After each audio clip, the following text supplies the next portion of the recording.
கர்த்தருடைய நாமம் மகிமைப்படுவதாக.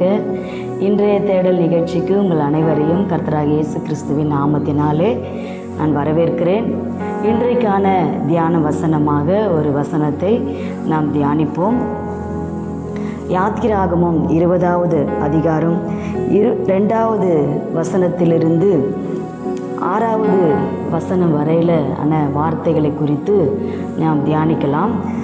உன்னை அடிமைத்தன வீடாகிய எகிப்து தேசத்திலிருந்து புறப்பட பண்ணின உன் தேவனாகிய கர்த்தர் நானே. என்னையன்றி உனக்கு வேறே தேவர்கள் உண்டாயிருக்க வேண்டாம். மேலே வானத்திலும் கீழே பூமியிலும் பூமியின் கீழ் தண்ணீரிலும் உண்டாயிருக்கிறவைகளுக்கு ஒப்பான ஒரு சொரூபத்தை ஆகிலும் யாதொரு விக்கிரகத்தை ஆகிலும் நீ உனக்கு உண்டாக்க வேண்டாம். நீ அவைகளை நமஸ்கரிக்கவும் சேவிக்கவும் வேண்டாம். உன் தேவனாகிய கர்த்தராய் இருக்கிற எரிச்சலுள்ள தேவனாய் இருந்து என்னை பகைக்கிறவர்களை குறித்து பிதாக்களுடைய அக்கிரமத்தை பிள்ளைகளிடத்தில் 3ஆம் 4ஆம் தலைமுறை மட்டும் விசாரிக்கிறவராக இருப்பேன் என்று சொல்லி கர்த்தருடைய வார்த்தை சொல்லுகிறது. பிரியமானவர்களே, பார்த்தீங்கன்னா ஆண்டவர் இஸ்ரவேல் ஜனங்களை அடிமைத்தனத்தில் இருக்கிறாங்க. அந்த எகிப்து தேசத்தில் பலவிதமான போராட்டங்கள், செங்கல் வேலை செய்து கொண்டு கடுமையான உபத்திரவப்படுறாங்க. அப்படி 400 வருஷம் அந்த எகிப்து தேசத்தில் இஸ்ரவேல் ஜனங்கள், தேவனை ஆராதித்த மக்கள் அடிமைப்பட்டு அந்த தேசத்தில் அடிமையாக வாழ்ந்து கொண்டிருக்கிறாங்க. சாப்பாட்டுக்கு கூட அதிக பஞ்சம் அந்த இடத்துல உண்டாயிருந்தது.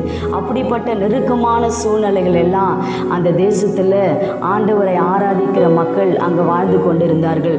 இவர்களுடைய கூக்குரல் தேவ சமூகத்தில் எட்டினது என்று சொல்லி இந்த பரிசுத்த வேதம் சொல்லுகிறது. இவர்கள் அழுகிற கூக்குரல், இவர்கள் விடுகிற பெருமூச்சு எல்லாம் தேவ சமூகத்தில் போய் எட்டதுனால ஆண்டவர் அவங்களுடைய ஜெபத்தை கேட்டார்.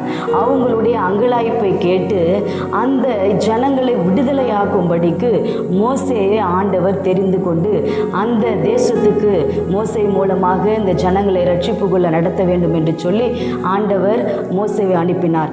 அப்படி அனுப்பி கொண்டு வந்து கொண்டிருக்கும் பொழுது ஆண்டவர் அவர்களுக்கு கட்டளைகளை கொடுக்கிறார். தேவ பிள்ளைகள் எப்படியெல்லாம் இருக்க வேண்டும் என்று சொல்லி கட்டளைகளை கொடுக்கிறார். அதில் பாருங்க, உன்னை அடிமைத்தன வீடாக எகிப்து தேசத்திலிருந்து புறப்பட பண்ணினவர் நான் தான். என்னையன்றி உனக்கு வேறொரு தேவர்கள் உண்டா இருக்கக்கூடாது.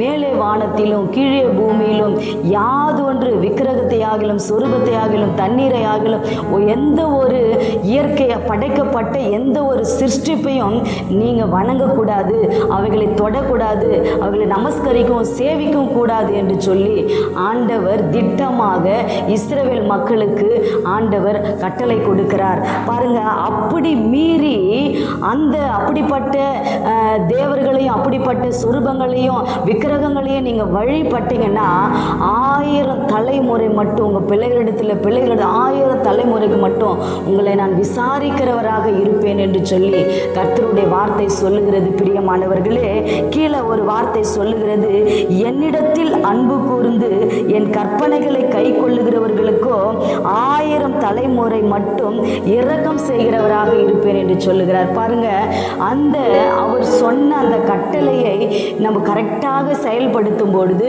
ஆண்டவரை மாத்திரம் வானத்திலும் பூமியிலும் அவராலே அன்றி வேறு எந்த ஒரு காரியம் சிருஷ்டிக்கப்படவில்லை.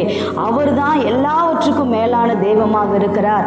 அவர்தான் நம்மை சிருஷ்டித்த கர்த்தராக இருக்கிறார். இந்த சிருஷ்டி கர்த்தரை நீ தொழுது கொள்ளாம அவரால் படைக்கப்பட்ட எந்த ஒரு காரியத்தை நீங்க வணங்கினாலும், அதை சேவித்தாலும், அதை நமஸ்கரித்தாலும் அதுக்குரிய பாவங்கள் உங்களை அந்த சேரும். 1000 தலைமுறை மட்டும் உன் பிள்ளைங்க கிட்ட நான் விசாரிப்பேன்னு சொல்றாரு.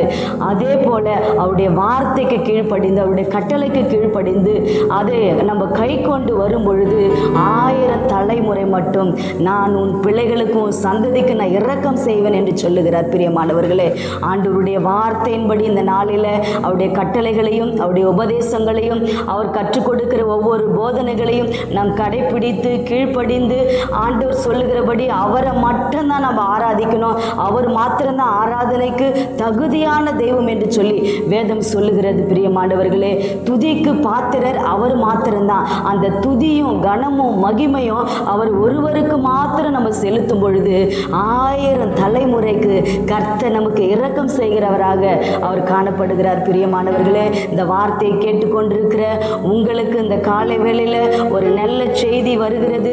இந்த அவருடைய வார்த்தைக்கு அவருடைய கட்டளைகளுக்கு நீங்கள் கீழ்ப்படுந்தீங்கன்னா உங்களுக்கு 1000 தலைமுறைக்கும் கர்த்தர் உங்களுக்கு இரக்கம் செய்து உங்கள் குடும்பத்தை ஆசீர்வதித்து உங்கள் குடும்பத்தை வாழ வைப்பார். God bless you. கர்த்தர் தாமே உங்களை ஆசீர்வதிப்பாராக. ஆமேன்.